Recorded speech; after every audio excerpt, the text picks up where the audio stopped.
don't recall how, when, or where I met Maria. It was a long time ago, and my memory is not good, but I think I met her first in a large, very old city near the Rhine in Germany. She told me she came from an ancient family, but I never knew the family name of the woman who was my friend, my partner in my studies, and then, finally, my wife. Why did I never come across her family name? Possibly because she did not want me to find out, but I cannot remember. I remember only one thing very well, that Maria was tall and slim. Later, she became very thin. How can I express her quite elegant movements, or the strange softness of her footsteps if she came in my office? I only knew she was there when I heard her voice, or when she put her beautiful white hand on my shoulder. She had a gorgeous face, but it was not a classical kind of beauty. There was something strange about it. I have often tried to understand it. Was her pure white skin, or her thick black hair? I stared at her long, delicate nose many times. It was perfect. I looked at her lovely mouth, how soft and red it was. And when she smiled, her teeth were white. Then I looked into her eyes. They were a bit bigger than normal eyes. Sometimes, when she was excited, they looked like a deer's eyes. They were black, with long black eyelashes and black eyebrows. But as I looked into them, I realized that they had a strange expression. I thought about it for many hours, sometimes all night. What was the expression in those eyes? I wanted to know. Many times, I thought I almost had the answer, but then it was gone.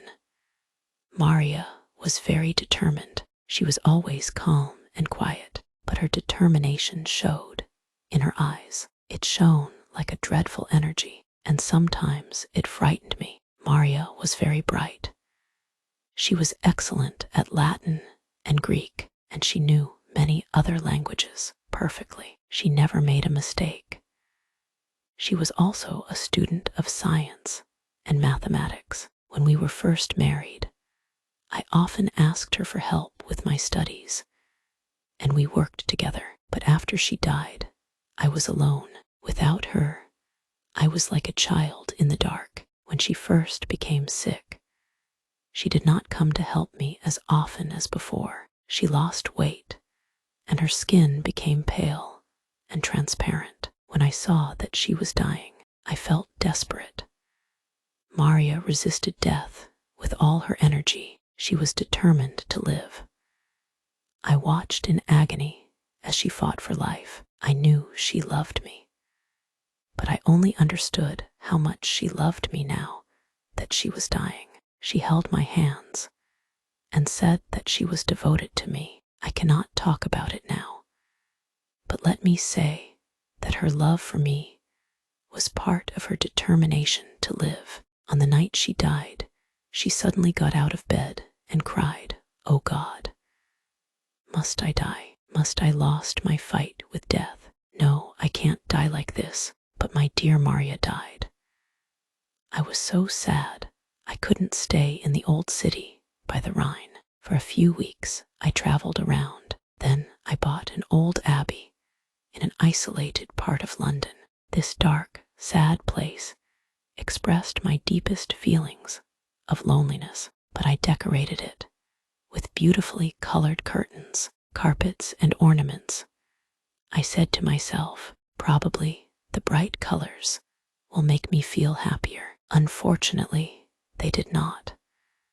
I began to drink too much, but I do not want to speak about that sad time of my life. I will only say this: one day, I married Lady Violet Smith of Tremin. My new wife had red hair and blue eyes. She was very different from my first wife, but how could I ever forget Maria? I took Lady Violet back to a room high up in the tower of the abbey, where we lived for the first month of our marriage. The room was very large, with an enormous window made of glass from Venice. The ceiling was very high, like a church, and in the center, there was a big silver chandelier. There were sofas from the east and large bed. On the walls were long tapestries, like carpets, with designs made out of silver. The tapestries move every time the wind blew. My wife was afraid of me because I was often sad and depressed. She did not love me much and stayed away from me. But I preferred this. I always thought about Maria, my gorgeous Maria, dead in the tomb.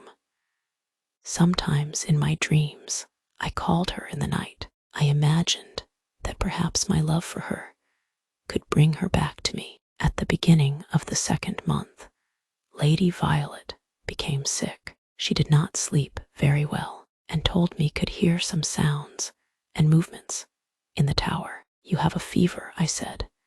"You're imagining things." She got well, but then she went back to bed with a second sickness, worse than the first.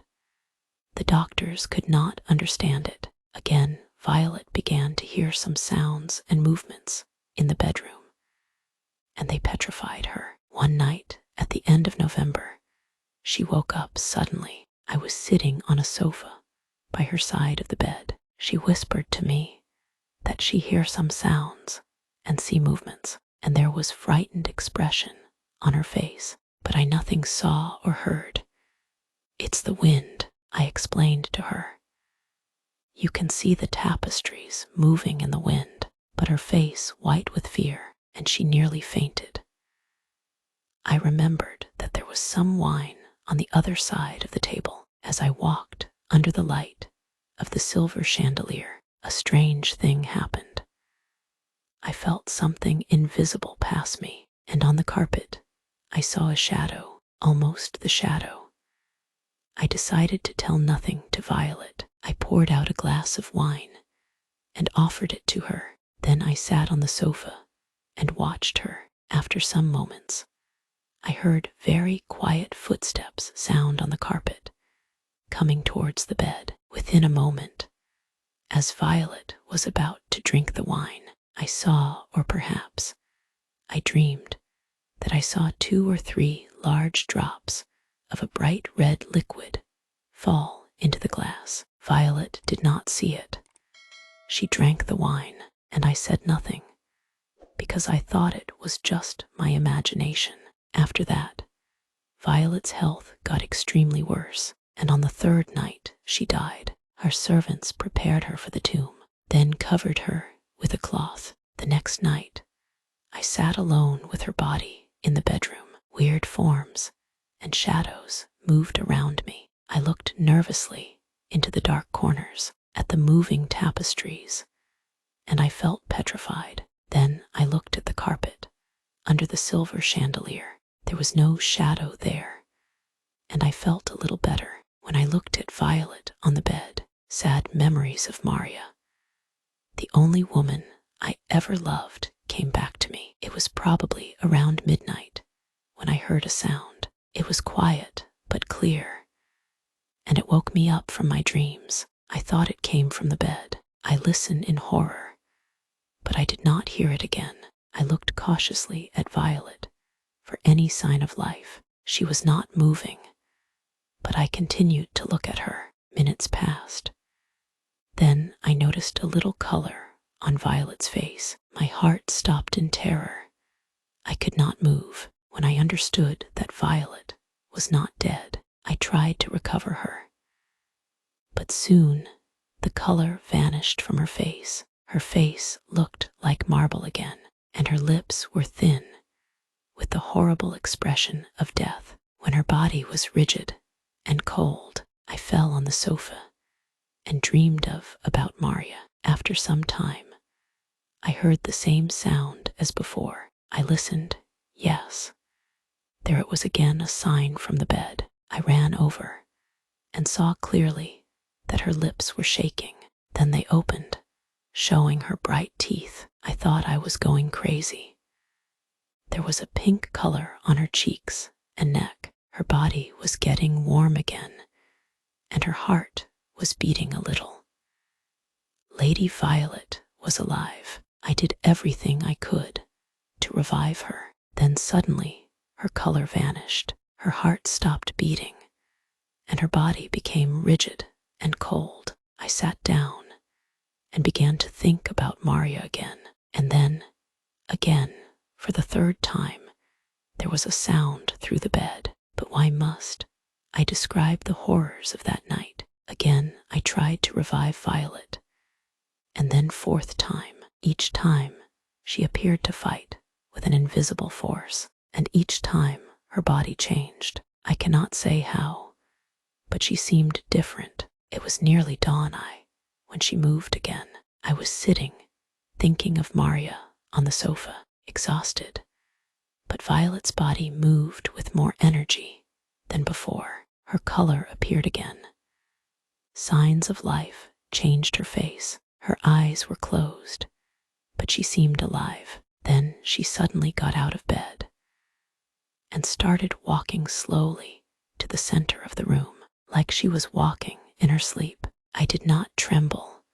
I did not move. I was as cold and still as stone, paralyzed by what I saw. As I looked at her, my mind filled with wild thoughts. Was Violet really alive? Could I really see her red hair and blue eyes? Why wasn't I sure?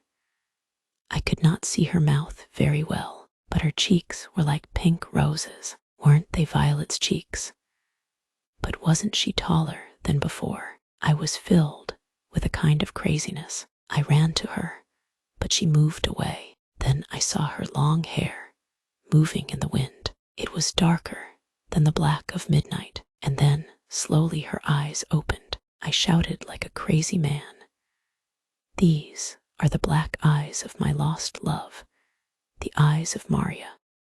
Thanks for listening to my story. If you like the story, please like and subscribe the channel Storytime with Anita to keep up with my upcoming videos.